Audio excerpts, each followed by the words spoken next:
ఓం శ్రీమాత్రే నమః. ఫిబ్రవరి 4 రథసప్తమి పండుగ. ఇప్పటికే మాఘమాసం మొదలైపోయింది. ముక్కోటి దేవతలకు ప్రీతికరమైనటువంటి మాసం మాఘమాసం. ఫిబ్రవరి 4 మంగళవారం నాడు రథసప్తమి వచ్చింది. రథసప్తమి రోజున చేసే కొన్ని పూజల వలన, అలాగే కొన్ని శక్తివంతమైన పరిహారాల వల్ల కోటి రెట్ల పుణ్య ఫలితాలను మనం పొందవచ్చు. సూర్యభగవానుడు పుట్టినరోజునే రథసప్తమి పండుగగా జరుపుకుంటారు. సకల జగత్తుకి వెలుగునిచ్చేటటువంటి సూర్యుడు రథాన్ని ఎక్కి తన దిశ నిర్దేశాన్ని మార్చుకునే రోజే రథసప్తమి. ఇలాంటి శక్తివంతమైన రథసప్తమి నాడు మనం కొన్ని నియమాలను పాటించినట్లయితే డబ్బు పరంగా మీ ఇంటికి బాగా కలిసి వస్తుంది. కుటుంబ కష్టాలన్నీ తొలగిపోతాయి. రథసప్తమి పూజా విధానం, పాటించవలసినటువంటి పరిహారాల గురించి ఈ వీడియోలో మనం తెలుసుకుందాం. ముందుగా ఈ వీడియోకి ఒక లైక్ కొట్టండి. ఈ నెల ఫిబ్రవరి 4వ తేదీన రథసప్తమి వచ్చింది. అత్యంత పవిత్రమైన పండుగలలో రథసప్తమి పండుగ ముఖ్యమైనది. ఎంతో పవిత్రమైనటువంటి ఈ రథసప్తమి రోజున ప్రతి ఒక్కరూ ఉదయాన్నే నిద్ర లేవాలి.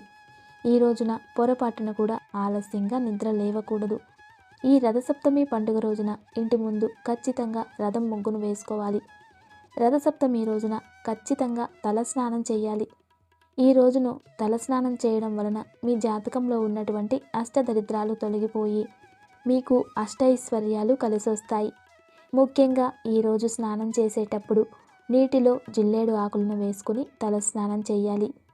జిల్లేడు ఆకులు అందుబాటులో లేనట్లయితే చిక్కుడు ఆకులను వేసుకుని స్నానం చేయవచ్చు. కాబట్టి రథసప్తమి రోజున స్నానం చేసేటప్పుడు 7 జిల్లేడు ఆకులను కానీ 7 చిక్కుడు ఆకులను కానీ తీసుకుని వాటిని మీ తలపైన అలాగే భుజాలపై ఉంచుకొని స్నానం చేయాలి. జిల్లేడు ఆకులను సూర్యుని ప్రతీకగా భావిస్తారు. రథసప్తమి రోజున ఎవరైతే ఇలా చేస్తారో అలాంటి వారికి ఊహించలేనంత అష్టైశ్వర్యాలు ప్రాప్తిస్తాయి. ఇక మీరు పట్టిందల్లా బంగారం అవుతుంది. అలాగే ఆరోగ్యపరంగా చూసుకున్నా కూడా జిల్లేడు ఆకులను ఒంటికి తగిలేలా స్నానం చేసినట్లయితే తడిసిన జిల్లేడు ఆకుల నుండి ఎన్నో ఔషధ గుణాలు మన శరీరంలోనికి చేరుతాయి. దీని వలన మంచి ఆరోగ్యం లభిస్తుంది. మీకున్న అనారోగ్య సమస్యలన్నీ తొలగిపోతాయి. రథసప్తమి సందర్భంగా ఉదయం తలస్నానం చేసిన తర్వాత నీటిలో ఒక ఎర్రటి పుష్పాన్ని వేసి సూర్యభగవానునికి ఆర్ఘ్యం సమర్పించండి. ఓం సూర్యాయ నమః అనే మంత్రాన్ని చదువుతూ సూర్యునికి ఆర్ఘ్యం సమర్పించినట్లయితే మీ జన్మ ధన్యమైపోయినట్లే. మీ జీవితంలో ఉన్న కష్టాలన్నీ ఖచ్చితంగా తొలగిపోతాయి. సూర్యభగవానుడి ఆశీర్వాదంతో మీకు మంచి రోజులు ప్రారంభమవుతాయి. రథసప్తమి రోజున చేసే పూజల వలన రెట్టింపు పుణ్య ఫలితాన్ని పొందవచ్చు. కాబట్టి ఈ రథసప్తమి రోజున పూజ గదిలో ఆవు నెయ్యితో దీపం వెలిగించండి. సప్తమి నాడు ఆవు నెయ్యితో దీపారాధన చేసిన ఎడల మీ ఇంటికి అష్టైశ్వర్యాలు సిద్ధిస్తాయని వేద పండితులు సూచిస్తున్నారు. ముఖ్యంగా ఈ రథసప్తమి పండుగ నాడు ఇంట్లో ఖచ్చితంగా పాలు పొంగించాలి. ఇంట్లో పాలు పొంగించి పాయసాన్ని తయారు చేసి సూర్యునికి నైవేద్యంగా సమర్పించాలి. కాబట్టి ఈ రథసప్తమి పండుగ నాడు ఆవు పిడికల మీద పాలను పొంగించండి. ఆ పాలలో బియ్యం, బెల్లం, కొంచెం నెయ్యి, అలాగే యాలకులను వేసి పరమాన్నం తయారు చేయండి.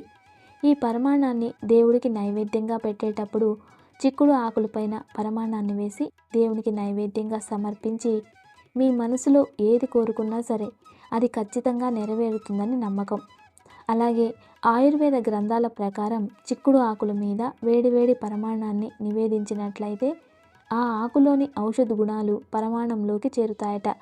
ఈ నైవేద్యాన్ని మనం కుటుంబం అంతా స్వీకరించడం వలన ఎలాంటి అనారోగ్య సమస్యలు రాకుండా జీవితాంతం ఆరోగ్యంగా ఉండవచ్చు. చిక్కుడు ఆకులు అందుబాటులో లేనివారు తమలపాకు మీద నైవేద్యాన్ని సమర్పించవచ్చు. రథసప్తమి రోజున ఇంట్లో పూజ చేసేటప్పుడు ఎరుపు రంగు పువ్వులతో శివుడిని పూజించండి. సూర్యుడు జన్మించిన రథసప్తమి నాడు ఓం ఆదిత్యాయ నమః అనే మంత్రాన్ని 108 సార్లు జపించండి. మీ జాతక దోషాలన్నీ తొలగిపోయి జాతకంలో అదృష్టం కలిసొస్తుంది. మీ ఇంట్లో తులసి మొక్క ఉన్నట్లయితే తులసి ముందు ఒక రథం ముగ్గును వేసి తులసి కోటలో ఒక దీపాన్ని వెలిగిస్తే ముక్కోటి దేవతల ఆశీర్వాదంతో డబ్బు పరంగా మీ ఇంటికి బాగా కలిసి వస్తుంది. జన్మ జన్మల అదృష్టం మీ ఇంటికి వరిస్తుంది. లక్ష్మీ కటాక్షం మీ ఇంటిపై ఎల్లవేళలా ఉంటుంది. రథసప్తమి రోజున పొరపాటున కూడా కొన్ని పనులను అస్సలు చేయకూడదు.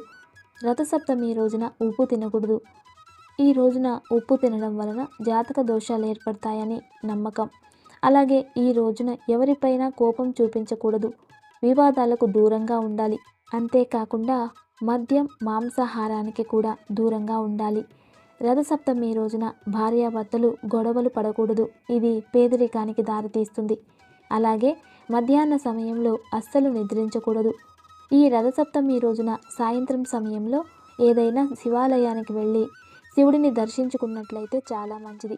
అన్నిటికన్నా ముఖ్యంగా ఈ రథసప్తమి రోజున మీ ఇంట్లో సూర్య యంత్రాన్ని పెట్టుకున్నట్లయితే చాలా మంచి శుభ ఫలితాలు కలుగుతాయి. ఇంట్లో ఎలాంటి కష్టాలు లేకుండా ఉంటాయి. ఈ రథసప్తమి రోజున ముఖ్యంగా ఆదిత్య హృదయాన్ని చదివితే చాలా మంచిది. ఎవరైతే ఆదిత్య హృదయం పారాయణ చేస్తారో అలాంటి కుటుంబానికి తరతరాల తరగని ఐశ్వర్యం ప్రాప్తిస్తుంది. ఈ రోజున చిమ్మిలి దానం చేస్తే మీ కుటుంబానికి సకల శుభాలు చేకూరుతాయి. ఈ రథసప్తమి పండుగ రోజున సూర్యదేవుడు తన శక్తివంతమైన కిరణాలతో తన భక్తులందరినీ ఆశీర్వదిస్తాడట. మన జీవితంలో సూర్యుని ఆశీర్వాదం ఉంటే జీవితంలో గొప్ప స్థాయికి ఎదుగుతాము. మన జాతకంలో సూర్యుడు బలహీనంగా ఉన్నట్లయితే అనేక ఆర్థిక నష్టాలు ఏర్పడతాయి. కాబట్టి ఈ రథసప్తమి పండుగ నాడు సూర్యుడికి నీటిని సమర్పించడం, సూర్య మంత్రాలు చదవడం ద్వారా మీ జీవితంలో సుఖ సంతోషాలు, అష్టైశ్వర్యాలు వెల్లివిరుస్తాయి. వీడియో నచ్చితే లైక్ చేయండి, షేర్ చేయండి, కామెంట్ చేయండి. నమస్తే. శ్రీమాత్రే నమః.